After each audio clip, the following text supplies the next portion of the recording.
I want to show you my date and walnut loaf. Now this is not an enriched dough, it's a simple white bread recipe with added goodies. So it's really easy to make. So in here I've got 500 grams of strong white bread flour.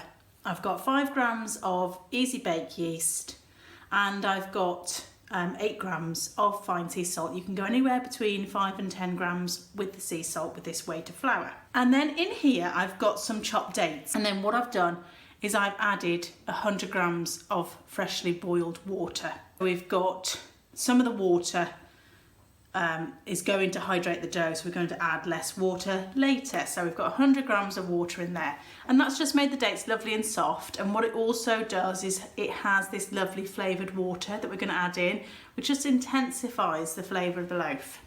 So I'm going to put those in, zero the scales off. I'm going to add 20 grams of honey. This gives it lovely extra sweetness. And then I'm going to add in, so we've got 100 grams of the water in there, so I'm going to add in 220 grams of water. I might need more as I'm mixing. And then in this bowl here, I've got 100 grams of walnuts. I took 25 grams of them and I chopped them small.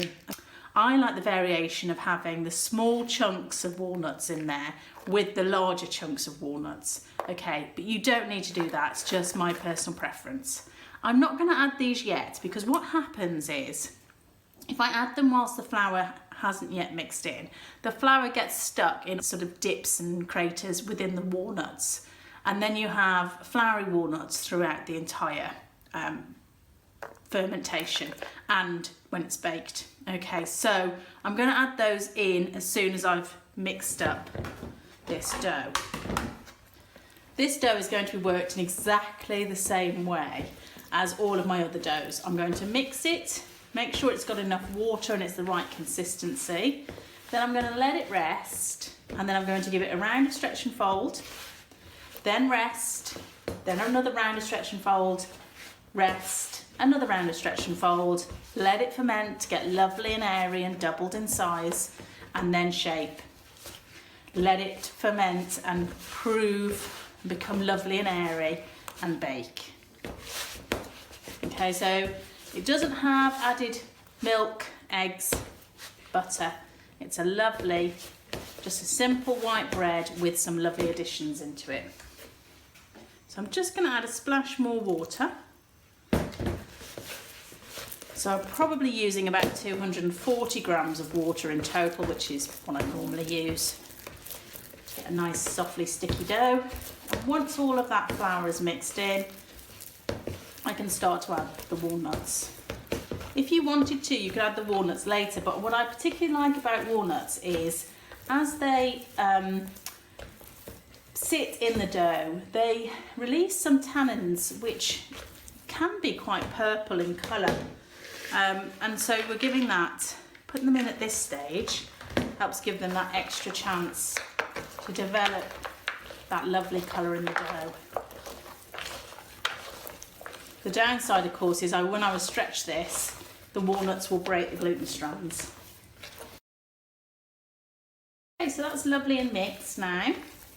I'm going to cover it up, let it rest for 30 minutes, up to an hour, and then come back and do stretch and fold. It's got to have at least 10 minutes rest. So whatever fits into your day, 10 minutes, 30 minutes, an hour, let it rest.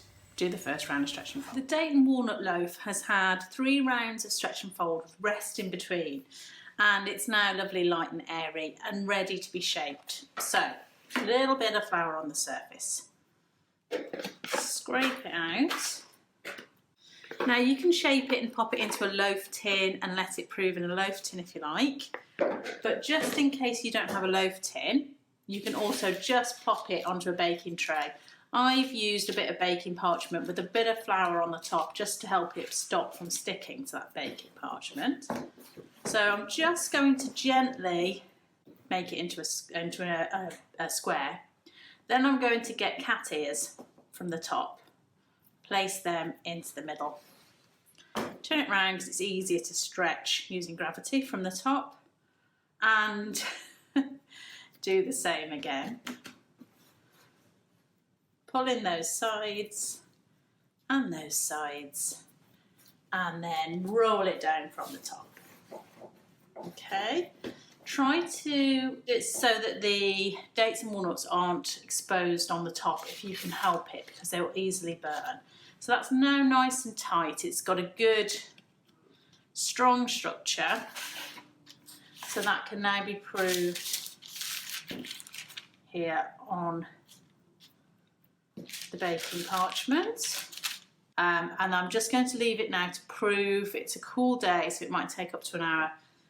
Then I will score it, because it's free form like this. If it's in a loaf tin, you don't need to score it. You can just pop it straight into the oven. But I will score it just to help it release its energy. With a tin, it releases its energy at the seam. The size of the tin, it bursts at the seams where it can. When it's free form, it needs help, so I'm going to score it across the top. But we'll leave it to prove, and then I will heat the oven to 200 degrees centigrade and bake this at that slightly lower temperature than I normally would for a loaf of bread. I'd normally bake at 220. But because it's got the dates and the walnuts and the honey in, it can brown very quickly, this one.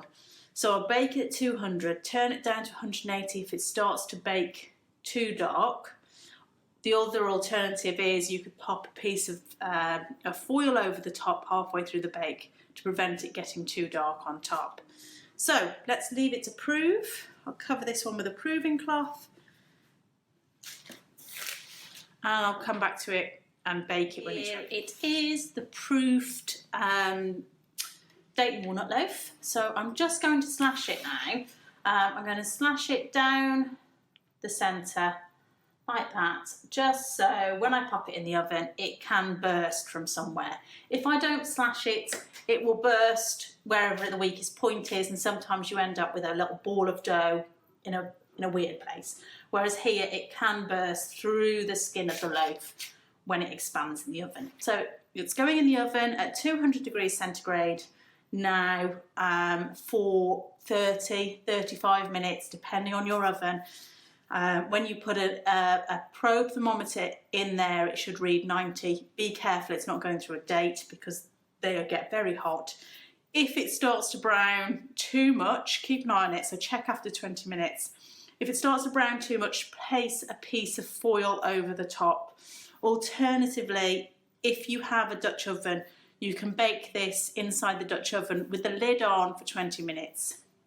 And that way, then you're taking off the lid after that period and baking it for another 15.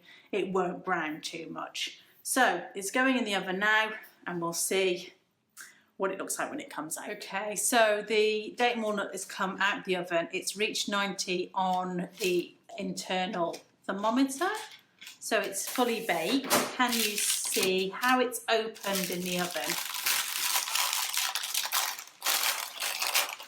I'm going to peel it off its parchment. So it's where I cut it down the middle, it's opened up and spread from there. If you bake it in a tin, you'll get a much more compact shape, ideal for popping into a toaster if you want to toast it. Now, you don't need to glaze it. I just like the way it looks. It just gives it a beautiful shine, makes it a little bit more attractive. The pastry brush is losing all its hairs, which is not good. Oh dear. Brand new pastry brush. So there we go.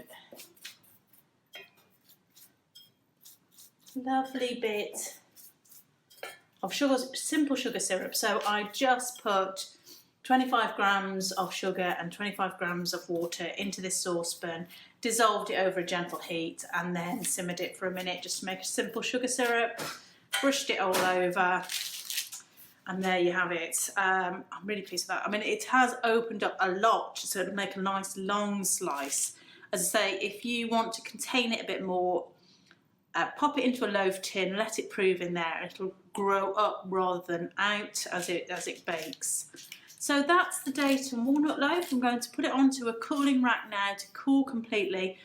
The crumb needs to set, so I'm going to let it at least an hour before I eat it. on a cooling rack so that the water evaporates out of the loaf, the crumb sets properly. If I was to cut into it now, it would look like it had been underbaked because the crumb hasn't yet had a chance to set.